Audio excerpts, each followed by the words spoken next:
Si Fabio hubiera podido rematar su plan, los romanos le hubieran aclamado como salvador de la patria. Se empezó a murmurar que el anciano dictador había perdido el juicio, que era un obseso, y hasta un contemporizador, cunctator. Uno de los adversarios más acérrimos del dictador era su general de caballería, Minucio. Bastó para que Minucio consiguiera una modesta victoria sobre los cartagineses. En realidad se trató de una escaramuza sin importancia, para que se le invistiera de un poder igual al del dictador. Minucio se vanagloriaba de haber vencido a Aníbal, algo que no había conseguido el dictador de Roma, y se puso al frente de una parte del ejército, dejando la otra a Fabio. El ejército romano se dividió, pues, en dos partes, al frente de las cuales había sendos generales que aplicaban principios estratégicos con frecuencia opuestos. Naturalmente, faltó tiempo a Minucio para hacer gala de su talento militar. Su ejército no fue aniquilado gracias a que Fabio llegó a tiempo para socorrerle. Entonces el pueblo retiró el mote de cunctator al dictador y le aclamó como escudo de Roma. El poeta Ennio, que escribió poco después una historia de Roma, dice en verso: Onus homo nobis, cunctando restituit rem. Solo un hombre, transigiendo, nos restituyó el Estado. Canas, el gran desastre. Para los romanos el año 216 a.C. fue todavía peor que los dos anteriores, a pesar del enorme esfuerzo realizado para crear un nuevo ejército. En la primavera, Roma podía alinear cerca de 90.000 hombres, pero nadie como el cartaginés sabía llevar la batalla al terreno que le era más favorable. Los romanos no carecían de efectivos, de disciplina ni de poder, pero no habían encontrado al estratego ideal, y una vez más confiaron el mando del ejército a dos cónsules, Paulo Emilio y Terencio Varrón, quienes lo ejercieron por turnos de 2 días cada uno. Terencio decidió atacar cerca de Canas, en Apulia. Aníbal estaba en desventaja numérica. Su ejército solo contaba con la mitad de los efectivos romanos. Sin embargo, logró cercar al enemigo en un movimiento de tenazas, rodeándolo enseguida como una serpiente a su presa. Aníbal destruyó casi la totalidad del ejército romano. Unos 50.000 hombres, entre ellos 80 senadores, yacían en el campo de batalla y otros 20.000 se retiraban en calidad de prisioneros. Entre los muertos en Canas se encontraba Paulo Emilio. Roma había perdido las 3/4 de sus legiones, reclutadas con tanto esfuerzo. Nunca se vio en un ejército tan numeroso y excelente sucumbir tantos hombres como con menos pérdidas enemigas, no más de 6.000 hombres. La batalla de Canas fue un ejemplo perfecto de acción envolvente. Aníbal consiguió este triunfo gracias a la flexibilidad de su ejército, cosa que los romanos no habían conseguido aún. La marcha triunfal de Aníbal desde Cartagena a Canas no tenía igual, fuera de la expedición de Alejandro, pero, a diferencia de este, Aníbal nunca quiso aniquilar al país en que combatía, sino solo forzar al adversario una paz que ofreciera todas las garantías posibles a Cartago. Ello aparece evidente en el tratado que firmó en 215 con el rey Filipo de Macedonia. Conseguidos sus mayores éxitos, Aníbal no pensaba destruir Roma, al contrario, quería firmar un pacto de amistad con los romanos al final de la guerra. Los cartagineses no deseaban más que una cosa: establecer un equilibrio entre las dos potencias mayores de la época, equilibrio garantizado por Macedonia. Filipo debería contentarse con los territorios anexionados por los romanos en el litoral del Adriático. El objetivo de Aníbal era devolver a su patria lo que los romanos le habían arrebatado, es decir, Sicilia, Cerdeña y España al norte del Ebro. Además quería reintegrar la Italia septentrional a los celtas y la Italia del sur a los griegos, dejando a Roma con la zona central de Italia. Los cartagineses se considerarían entonces seguros, pues los romanos no les disputarían ya el Mediterráneo occidental, pero Roma entera sirvió ante tal perspectiva. Aníbal se enfrentaba con un pueblo decidido a defender hasta el fin su dominio sobre Italia, antes morir que ceder la aldea más pequeña. He aquí el pensamiento que animaba a la ciudad y a sus más fieles aliados. Este ideal les daba el derecho histórico de dominar el mundo. Las fuerzas vivas de Roma. Los romanos jamás olvidaron los días terribles que siguieron al desastre de Canas. Mientras otros pueblos prefieren exaltar el sentimiento nacional celebrando las efemérides de sus grandes victorias, los romanos tenían también presentes las catástrofes nacionales. De ellas sacaban nuevos bríos. Sin embargo, la batalla de Canas no había sido tan solo una página negra en la historia de Roma, también había dejado recuerdos heroicos. Si todos los aliados hubieran abandonado a Roma a su suerte, la historia de la ciudad habría terminado entonces. Canas fue un golpe tremendo para los aliados itálicos. Algunas ciudades del sur se pasaron inmediatamente a los cartagineses, sobre todo la rica y poderosa Capua, la segunda ciudad de Italia. Siracusa siguió su ejemplo, pero Italia central permaneció fiel a Roma. Sus ciudades fortificadas y sus recursos humanos casi inagotables hicieron de estos aliados el arsenal del Imperio romano. Aníbal no poseía más que su cuerpo expedicionario, insustituible. Tenía, pues, que preservar sus tropas al máximo posible. Por eso no asediaba ciudades ni afrontaba ataques de importancia.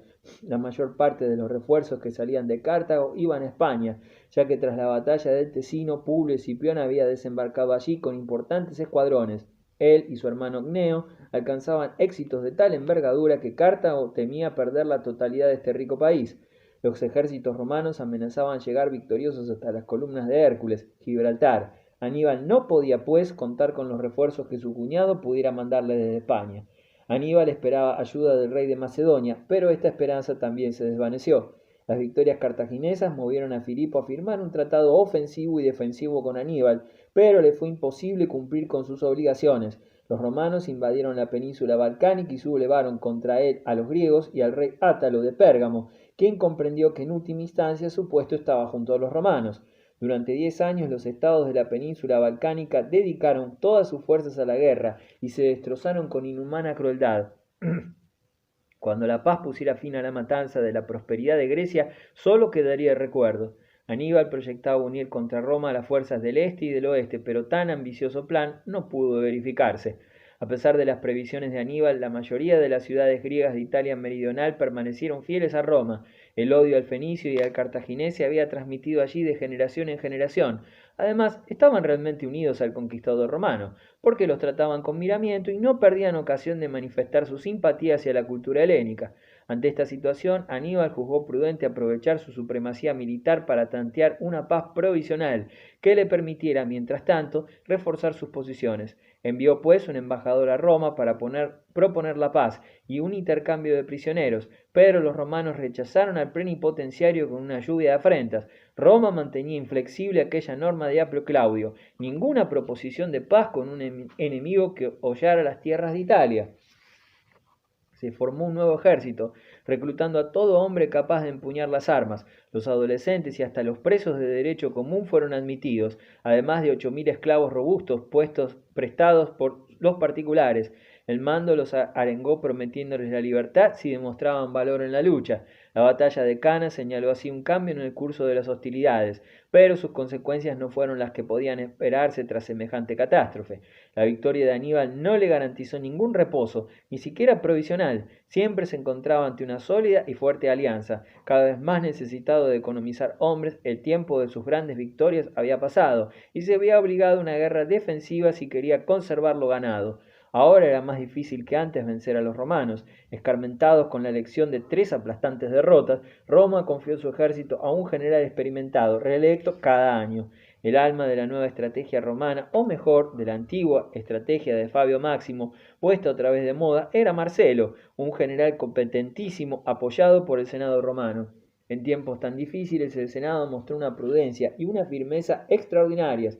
Marcelo y su ayudante pronto pudieron ofrecer mensajes de aliento al Senado. Cierto es que solo se trataban de éxitos limitados que no podían compararse a las ventajas conseguidas por los cartagineses, pero, aunque pequeños, eran significativos. Por tanto, si las legiones romanas habían salvado de la situación más peligrosa, no tenían por qué perder la esperanza cara al futuro. Sin embargo, Tito Livio exagera mucho cuando adorna la historia romana con muchas victorias de entre el 215 y el 203 a.C. Lo cierto es que ambos adversarios se entregaron a una guerra de desgaste. El cartaginés no pudo arrastrar ya a estos militares a imprudencias y maniobras aventuradas. Se limitaban a una defensiva tenaz y no aceptaban combate más que cuando la situación les era favorable. Después de cada operación, los ejércitos romanos se refugiaban en campos atrincherados, frente a los cuales la caballería de Aníbal era tan impotente como ante una ciudad fortificada. Canas fue la última gran batalla ordenada. Aníbal había comenzado su campaña con un vigor inusitado. En la ofensiva había dado pruebas de igual talento. Hay que inclinarse ante un general semejante. Durante 13 años y en circunstancias siempre diversas pudo mantener la cohesión de un ejército que, formado por mercenarios, carecía de base y de homogeneidad. Aún más, estos soldados lo habrían seguido a cualquier parte, a pesar de los años que venían luchando, y sin embargo no podía estimularlos con el señuelo de futuras glorias y conquistas. Ni César ni Napoleón hubieran podido hacer frente a semejantes dificultades. A la larga Aníbal estaba condenado si no recibía refuerzos, y estos no llegaron. En Cartago los comerciantes no sentían muchos deseos de invertir más dinero en la expedición de Aníbal, opinando que si antes había podido mantener la guerra con medios propios, mucho mejor podía hacerlo ahora que era vencedor. El sitio de Siracusa. Marcelo intentó obtener algún resultado francamente positivo. En 214 a.C., por orden del Senado, se dirigió a Sicilia para reconquistar Siracusa y adueñarse por completo de la rica isla, puente entre Europa y África, iniciativa que convirtió de nuevo a Sicilia en el teatro más importante de las operaciones. La ciudad opuso una tenaz resistencia gracias a las máquinas de guerra que había construido Arquímedes. A Siracusa, que desafiara en otro tiempo a la orgullosa marina de los atenienses y rechazara en muchas ocasiones a las fuerzas cartaginesas, tampoco esta vez fue posible tomarla por asalto.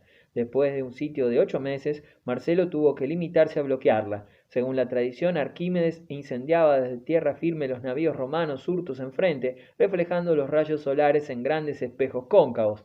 Solo al cabo de 3 años y con ayuda de traidores pudo Marcelo apoderarse de Siracusa. En castigo por su terquedad, dejóla a merced de los soldados, y en el saqueo perecieron muchas personas, Arquímedes entre ellas. Se dice que un soldado romano que penetró en el jardín del sabio lo encontró sumido en el estudio de unas figuras geométricas trazadas en la arena. Tan absorto estaba Arquímedes en sus estudios que ni siquiera advertía lo que pasaba en torno suyo. No pises las figuras, dijo al legionario, y éste, que ignoraba quién era, lo atravesó con su espada. Así perecieron uno de los más grandes genios de la humanidad y una de las más altivas ciudades helenas. Nunca más volvería Siracusa a recobrar su pasada grandeza. Aníbal ad Portas. Cuando la caída de Siracusa era inminente, los romanos llevaron a cabo otra gran operación, la reconquista de Capua. Aníbal, que acudió en socorro de la ciudad, nada pudo contra las fuertes trincheras de los asediantes.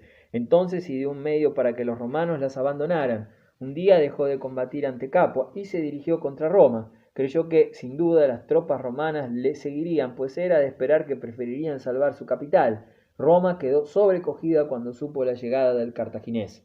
No solo se oía gemir a las mujeres en sus casas, sino que también surgían matronas de todas partes para acudir a los templos, describe Tito Livio. Los romanos no olvidaron jamás aquellas horas de sus obras. Las generaciones posteriores temblaban aún al recordar el día en que por todas partes se oyó aquel grito terrible: Aníbal ad portas, Aníbal a las puertas de la ciudad.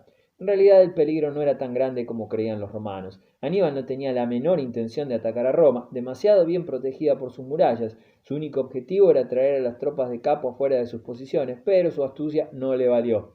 Las legiones no se dejaron engañar. El sitio de Capua continuó. Solo se envió un pequeño destacamento hacia Roma. La suerte de Capua estaba echada. Al ver que Aníbal se retiraba y los romanos mantenían el cerco, la población desesperó. 28 miembros del consejo se reunieron para celebrar un festín y después bebieron una copa de veneno. Los demás se rindieron sin condiciones. Capua pagó muy cara la defección. El jefe romano reunió en la plaza pública 50 notables, les hizo azotar y después decapitar. Los demás fueron encarcelados. En cuanto a la población, en su mayor parte fue sometida a esclavitud. Corría el año 211. Los romanos se comportaron así con Capua no solo por su traición a la causa de Roma y por haber matado a los romanos allí residentes, sino también para acabar con la rivalidad que desde tiempo atrás existía entre las dos mayores ciudades de Italia.